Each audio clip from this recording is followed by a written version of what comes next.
Welcome to Your Good News. I'm Rena Sargentopoulos. This is a show dedicated to nothing but things that will make you smile or at least help you find hope and faith in humanity. The world is a rough place, and sometimes we just need to hear some of the good things going on. Let's start off with a story filled with inspiration. How people handle adversity can be good as a lesson for all of us, and that applies to the journey of a Minnesota athlete. Ending a career to injury is one of the hardest things for any athlete to cope with. But Julia Daniels introduces us to a Bemidji hockey player who didn't quit. Instead, she chose to adapt and inspire. Even in their off-season, the Bemidji Lumberjacks find time to keep their skills sharp. Getting in some extra ice time. Go around, Molly! But Lucy Solheim has a different perspective. A little closer to the ice. One day at practice, Lucy was bending down for a puck when her dad realized something wasn't right with her back. Experienced nerve pain. I can't raise it! She went to get it checked out, and 2 tumors were found on her spine. On the MRI, they found myxopapillary ependymoma the size of like a sausage. There were also 2 found on her brain. I see. But those don't feel any effect from them, so that's good. However, they would need to remove the largest tumor from her spine as it was still growing. After the surgery, 6 weeks of radiation in Rochester at Mayo Clinic. Between 2021 and now, we've been down there more times than we can shake a stick at. During her stay, Lucy held out hope of getting back on the ice. It was just really inspiring to see her still trying to play even after all she went through. But upon her return to Bemidji, Lucy realized hockey, as it was, wasn't possible for her due to nerve damage in her left leg. My leg didn't seem the same. That year was like a struggle for me. So after her 8th grade season, she decided to hang up her skates and become the Bemidji girls' hockey manager. I grew up with them, 8U, 10U, 12U. So good to be able to have that opportunity still, to be able to be with them. Safe to say, there was no keeping her off the ice or away from her team. Yeah. To know Lucy is to love Lucy. There's something about being around her. It encourages, it inspires. Don't they shoot the long one over here? If she's out there, she's working out, she's going to PT, I better be moving too. Switch sides! In the midst of it all, Lucy caught wind of something else. After I quit, I was like, well, I'm done. There's nothing else I can do. Until I saw someone do it. And I was like, oh, I can actually do this again. Sled hockey. The sport and the adversity are what have given her this new perspective. That was so close! They've done so much. Lucy got involved with Hope Inc., an organization that helps adults and children who struggle with mobility reach their full potential. I have a tournament in June. To know that sled hockey is an option was a game changer. Just gotta try, keep practicing. So grateful to be able to have that other opportunity to play hockey again. And for her to be able to still play the sport she loves and play it competitively is amazing. Lucy didn't just find a new way to play. She doesn't give up. No! She found a new way to see the game. I'm not done yet. And herself. Julia Daniels, KARE 11 Sports. Well, right now there's an art class in Minnesota where the painting is only part of the craft. It's what's being painted on and with that is part of a much bigger picture. Jessica Hart explains.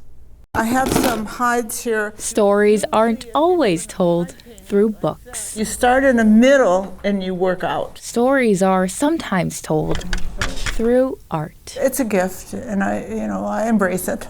An art Ferncloud has mastered. I've been doing this for 30 years, traditional buffalo hide painting. Hide painting is how Fern's ancestors told their stories. A lot of people do hide painting. But none of those people quite like her. Doing it just the way our ancestors did, using buffalo bone brushes, willow sticks, natural paint pigment.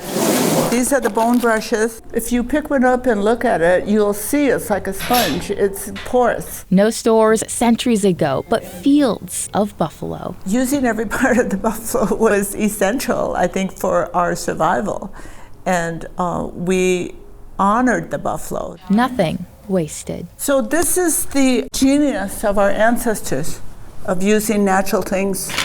So she wastes nothing. Our people use these as containers for putting paint in there. It could be at a joint. Fern serves as the ligament between past and present. I always say every time I work on a hide, I feel a connection to my ancestors and all those, that came before me. A connection she doesn't want to fade away. I've never met another Dakota hide painter. I'm sure they're out there, but I've never met any. It's why she introduces new people The willow stick has this porous center, to old techniques. so I can make this real sharp for a fine, or just leave it dull for a line. This is really hard to do, especially using the traditional tools, so I have a lot of respect for traditional hide painters. Genesis Fonder is learning her hands aren't always in control. I think that it makes a more unique product because you don't have as much control. And that's the beauty of reviving an age-old art. My passion is to preserve what our ancestors created. I really don't know where they would find this information. Wow, that's interesting that you did the background all green. I really like that. So Fern keeps painting, This is going to be a flower. planting seeds of her people's story Really good to see. along the way. Once you worked with bone brushes, it's just so fun. In St. Paul, Jessica Hart, Very nice. KARE 11 News. Fern is always looking to teach and is available to host classes. You can see her work on display at the Minnesota Historical Society. Well, when you think of Minnesota, Johnny Cash probably doesn't come to mind. So it might seem strange that hundreds of Johnny Cash's personal items are up for auction right now with the help of an Edina-based company. The country music legend's daughter, Cindy, is opening her collection to the public, and Kent Erdahl had the chance to view some of the prized possessions. Starts up here. We have handwritten lyric sheets, When you're entrusted to auction off Johnny Cash's personal belongings, a set list, starting of course with Ring of Fire, you know what it means to handle music history. to have an early pressing of his original single with the song that broke him into music. It's quite impressive to hold. James Egge can feel the weight of it all. So I'm trembling slightly because it feels like the roots of music history in America in your hand. One of the first, it'd be like almost like holding a rookie card of Mickey Mantle. And the owner of Edina-based Carrots Auctions knows how lucky he is to now be offering the third largest auction of the Man in Black's personal items ever. It's an honor, honestly. One of the questions that popped up early was, why is this in Minnesota? So why is it in Minnesota? It's a great question. It started with these two rings right here. They came in through consignment. When he heard they were connected to Johnny Cash, he knew he had to dig a little deeper. Became a bit of an obsession, I'm afraid to admit. An obsession that led him to Johnny's daughter, Cindy Cash, who had listed the rings and some other personal items for sale online. I think God had a hand in this because it was so strange. Strange, because the timing of the connection was perfect. I'm about to sell my house, and I thought, moving into this house just about killed me, so I need to get rid of some things. And she sent them to Minnesota, knowing they'd be in good hands. Here's a handkerchief that he wore on stage, probably the only on-stage item that we have of Johnny's, that actually Cindy would hand make for her dad. She toured with him for 27 years. The Cindy Cash collection also includes other rare consignment pieces like this autograph photo with Elvis, but it's her personal items, which include a very personal signature that set a few apart. I wanted people to get to know Daddy. He was such a great father. That's why I have no patience for deadbeat dads. My dad was the busiest man in the world at one time, and he still wrote me letters every week from wherever he was. To be clear, Cindy was only willing to part with 2 of those notes from Daddy. The letters will never go anywhere. Those are with me. But she says parting with some history and sharing the stories behind it is also important. And he told me 2 years after I'm gone, baby, nobody will remember my name.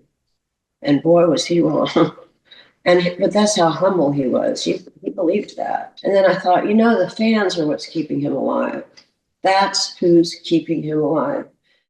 Viewing items from the Cindy Cash collection is by appointment only. You can find more details at k-bid.com.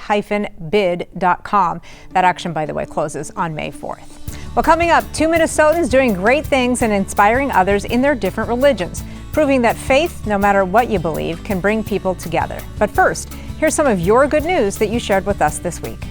Jill Kelly wants to honor her dad. She says, my dad, John Schluter, would have been 115 years old on April 12th if he was still alive.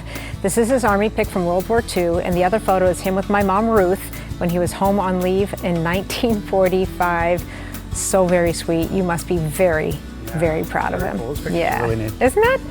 Tony and Marlene from Hastings say, this is Lulu Bell, our 11-year-old cat. We adopted her from Animal Ark in 2017 when she was 3 years old. This is a photo of her looking into the kitchen to see what's going on because she loves to eat, never misses a meal. Sometimes we lovingly refer to her as Belly for short because she's a bit of a chunky monkey. I got one of those chunky monkeys myself at home.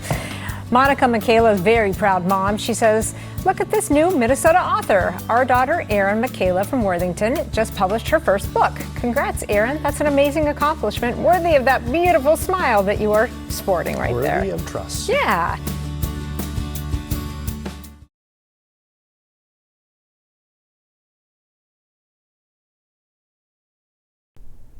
Welcome back. A Minnesotan is playing a pivotal role in one of the most popular prayer apps in the world. He is a biblical scholar and a superstar podcaster, and now he's teaming up with the actor who plays Jesus in the hit TV series The Chosen. Carla Halt has more on this passion project.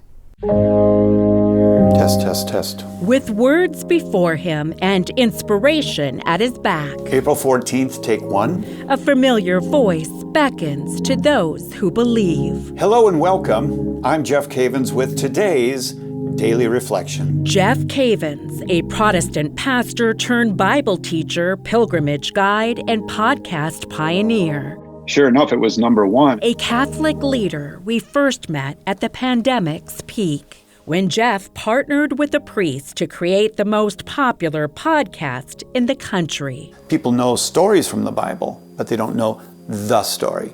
So we did that. We put it all together in 1 year, Bible in a year, and it ended up to become probably the biggest surprise of our life. But true to life's great adventure, also the name of his Bible study, Jeff's outreach these last few years has only soared. Hallow called me. They knew about my work on EWTN, Eternal Word Television Network, and The Great Adventure. Hallow, the popular prayer app featuring celebrities. Mark Wahlberg, Chris Pratt, Gwen Stefani, Liam Neeson. And Minnesota's own humble star. I prayed about it. And when it came to finding his latest partner in purpose, we want you to do it with Jonathan Roumie. Perhaps Jeff couldn't have chosen any better. The chosen guy? The Jesus on The Chosen?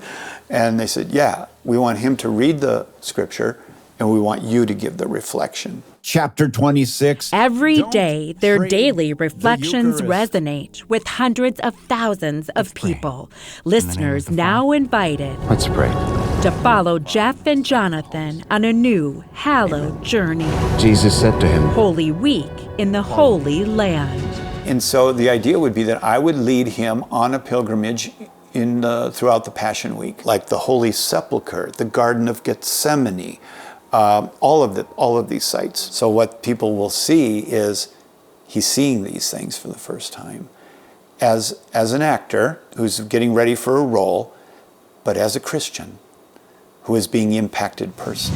It's a pilgrimage Jeff believes will ignite its own passion among people feeling overwhelmed.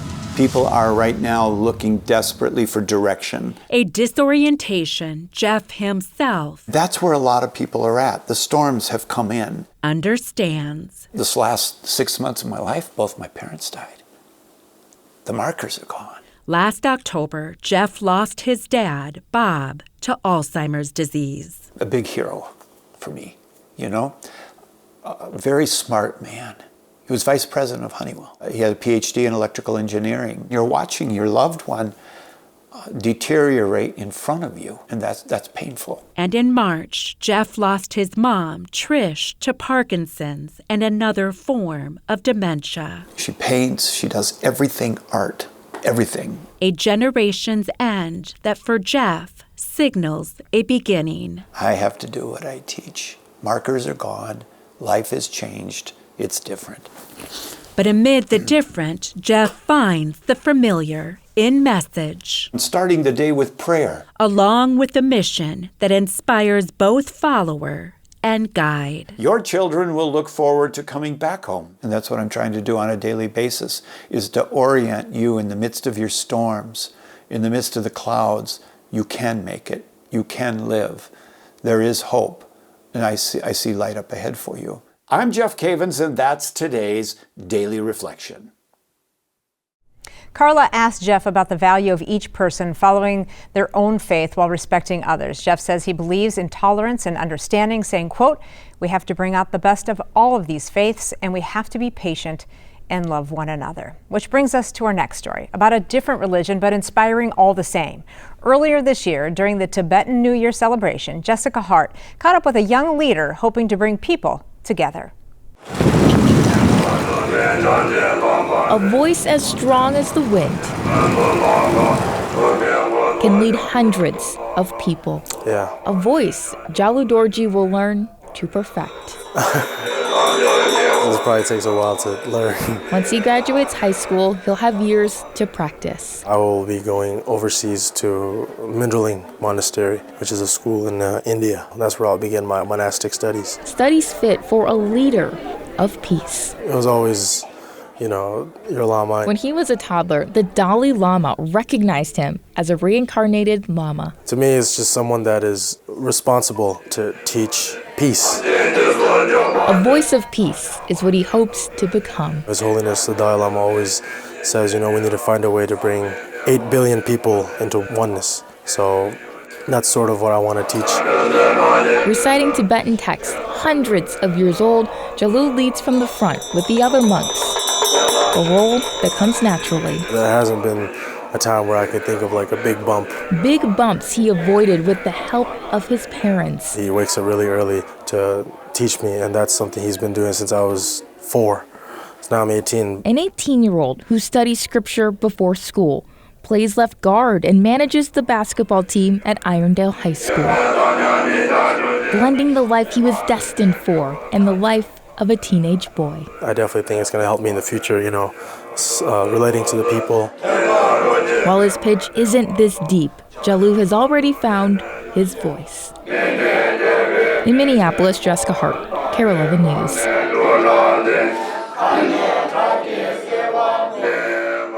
Jalu says he plans to have a big send-off celebration before he leaves for India at the end of the summer. Still to come, some Minnesota artists getting some big-time Big Apple attention for their work. And the story has a twist that you're going to want to wait for. And good news at a Minnesota prison? You betcha. But first, here's some more of your good news that you shared with us this week. Karen and Tom Alm sent in this picture of their dog, Molly. They say she turned 13-ish on April 11th. And why is that good news? Because a year ago, she had a baseball-sized tumor removed from her lung that was cancer. We're so glad we did the surgery because she recovered well and is still going strong. Wow. Loves to eat, play, go for walks and car rides to get a pup cup. We want to thank Southview Animal Hospital and AERC in Oakdale for saving Molly's life and giving us more quality time with our girl. We love her to the moon and back. I love that gray beard. That's a good dog. Yeah. And JC May says, my kids went to their first Twins game on Sunday, and they also got a ball from Matt Wallner. Wow. Go Twins. What a bunch of cuties. Is he a Forest Laker? I have no idea, honestly. I have no idea. And Judith Wenninger sent us this picture. Look closely there. It was taken in the Castlewood Townhome community in Forest Lake, located next to Castlewood Golf Course.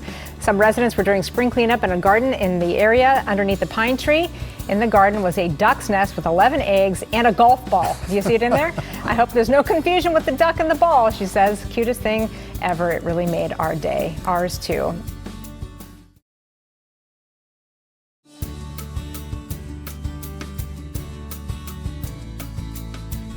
Welcome back. On a show called Your Good News, you probably didn't expect a story from prison. Well, here it goes. Ian Russell tells us how a volunteer is bringing a game of strategy and skill to the Stillwater prison and the impact that it is having.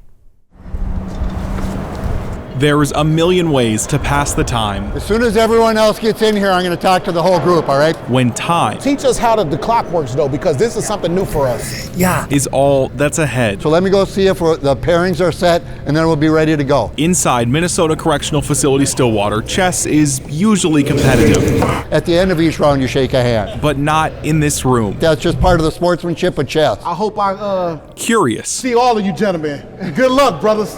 Now learning together. I've played for about 20 years. I learned while being incarcerated. Robert Kendall Bay is one of 40 people in here playing on Thursday. It's just a good game.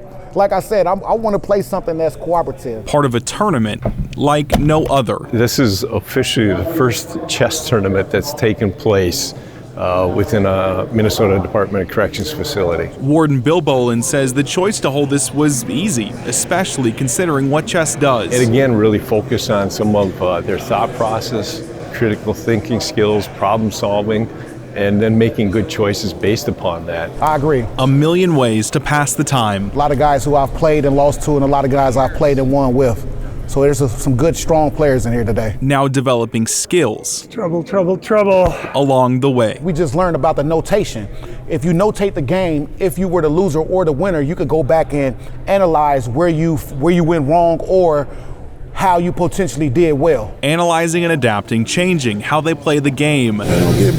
Changing how they play life. Regardless of position, disability, race, culture, everybody can play chess. Lon Newman, a volunteer, helped get this tournament set up, hoping to connect these players with those around the world. If we can get a Stillwater prison team to compete against Bulgaria. I mean, wouldn't that be fun? A common language now connecting them all. The chessboard in here can be one of those bridges from the mean mugs and evil looks that we have been trained to display when we first come in here. There's a million ways to pass the time. It generates the community that we want to cultivate in here. It only makes sense to pass it.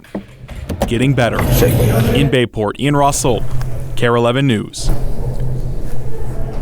Well, this tournament was put on in partnership with the Gift of Chess, a nonprofit dedicated to bringing the game to incarcerated populations. All players became certified members of the United States Chess Federation, and the top 4 received a certificate and a free chess set. Well, recently, the work of some Twin Cities artists caught the eye of museum curators in the Big Apple. It's all part of a showcase featuring historically marginalized creatives. Michelle Beck met up with them before the trip, nearly a decade in the making.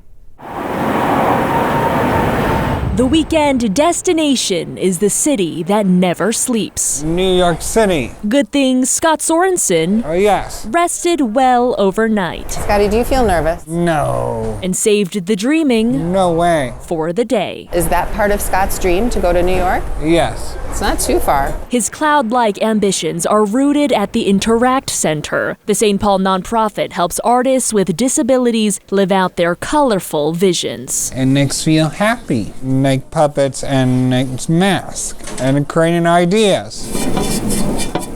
The puppet-inspired signature style of masks makes the clay artist pretty famous around here. I just finished. His high hopes I make masks for days. seem within reach. If hopes are as high as the Empire State, Scott will literally be steps from reaching it. He and 4 other artists from Interact are the only group from Minnesota chosen to be a part of the Outsider Art Fair in Manhattan. Big nose. That's where Scott's work is on display right now. Don't forget the mouth.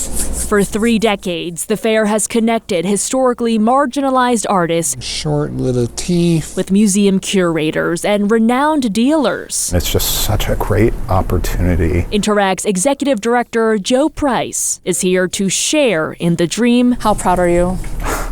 I'm over the moon. He says fulfilling it was worth the wait. We've been trying to get into it for almost a decade, so this is a huge honor for us, and it will help our artists to have more connections to the art world. And I've always told Scott that he can do or be anything that he wants. And if you work hard, what happens? Your dreams come true, right? Yes, dreams come true. Scott and his mom, Michelle, I'm very proud, are waking to a reality that's been so famously sung. Ta-da! Finished. If you can make it, it is New York. There You'll make it anywhere. I don't think the Broadway show's very expensive. In St. Paul, I don't know. Michelle Beck, KARE 11 News. So proud of you. Well, Interact has many wonderful artists and showcases their art here in the Twin Cities. You can go to interactcenterarts.org to find the locations. And if you are someone with a disability who would like to get involved, you can find information about that there too. Okay, let's take a final listen to some of the good news you shared with us this week. Maria Boilo says, I left my 24-year career to concentrate full-time on assisting people that would otherwise be unable to travel independently. I can get them to a destination wedding, take them on their bucket list trips, or assist in a relocation. I took this gentleman on a 5-day trip to see the Twins at spring training. I love what I do, helping others make memories and connections. Very cool. Isn't that a cool thing to Yeah. do? Like, what an awesome thing. Good human, Maria. Kathy White from Diamond Bluff, Wisconsin says this is Bobby in his favorite position. We didn't have to blur anything, did we? She says we got him as a kitten from the River Bluff Humane Society in Red Wing back in 2021. He joins our 2 other cats who are pretty camera shy. And then she says something that my daughter constantly says, cats rule. Cats rule. Cats rule. There you go. Lisa Garcia says, celebrating my 28th anniversary to the love of my life, Nelson Garcia. Now, Nelson's name might sound a little bit familiar to some of you. He's not only worked here in the Twin Cities as a reporter, but he's also now our assistant news director here at KARE 11. Happy anniversary, Lisa and Nelson. May you have many, many more joyous years together. I thought that name sounded familiar. Well, she sent it in, so I don't even know if he knows. I'm not sure he's even watching. He's in his office right now watching, hopefully. It's his job. Happy anniversary, Nelson and Lisa. Yeah, Absolutely. there you go. Thanks for joining us for Your Good News. If you'd like to share your good news with us, we do it every day at the end of our 4 p.m. newscast. Send us an email to yourgoodnews@kare11.com and be sure to add pictures or video of what you'd like us to share. Have a new baby, maybe your granddaughter got married, maybe you beat cancer, or simply shared good time with good friends. We want to hear about it. All right, until we see you again, have an excellent week, friends.